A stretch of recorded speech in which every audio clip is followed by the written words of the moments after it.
আসসালামু আলাইকুম বন্ধুরা, দেশে দেশের বাহিরে যে যেখানে আছেন সবাইকে ঈদ মোবারক, ঈদ মোবারক। তো আজকে ঈদগাহে যাওয়ার পরে চিন্তা করলাম একটা ভিডিও করে দেশে দেশের বাহিরে যে যেখানে আছেন সবাইকে আমাদের গ্রামের ঈদগাহটা দেখানোর জন্য। অনেক উন্নত মানের ঈদগাহ হয়েছে আমাদের এখানে, আলহামদুলিল্লাহ। আল্লাহর কাছে লাখো কোটি শুকরিয়া সবার সহযোগিতায়। আল্লাহ পাক রাব্বুল আলামিন এখন অনেক সুন্দরভাবে ঈদগাহ ময়দানে আমাদেরকে নামাজ পড়ার সুযোগ করে দিয়েছে।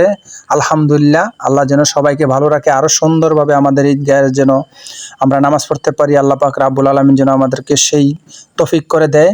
দেখেন সবাই হাসি খুশি মুখে সবাই চলে আসছে আমাদের ঈদগাহে নামাজ পড়তে, আলহামদুলিল্লাহ। তো দেশে দেশের বাহিরে যে যেখানে থেকে আমার এই ভিডিওটা দেখবেন সবাইকে আমি ঈদ মোবারক আবারও জানাচ্ছি। আপনারা তো বাংলাদেশে থেকে ঈদ করতে পারলেন না, যারা প্রবাসী আছেন, আল্লাহ যেন আপনাদেরকে ভালো রাখে, সবাইকে হেফাজতে রাখে। এই কারণে ভিডিওটা দেখাচ্ছি সবাইকে ঘুরিয়ে ঘুরিয়ে। অনেক সুন্দর মাশাআল্লাহ, আলহামদুলিল্লাহ। আল্লাহ পাক। অনেকে বলতেও পারেন ভাই এটা কোন জায়গায়, এটা হচ্ছে কুমিল্লা জেলা, দেবিদ্বার থানা, তো বুড়ির পাড় গ্রাম। তো সেই জায়গা থেকে আমি ভিডিওটা করছি। তো যারা আমাদের আশেপাশের এলাকার লোক আছে সবাই চিনতে পারবেন। তো সবাইকে দেখার জন্য সুযোগ করে দিলাম।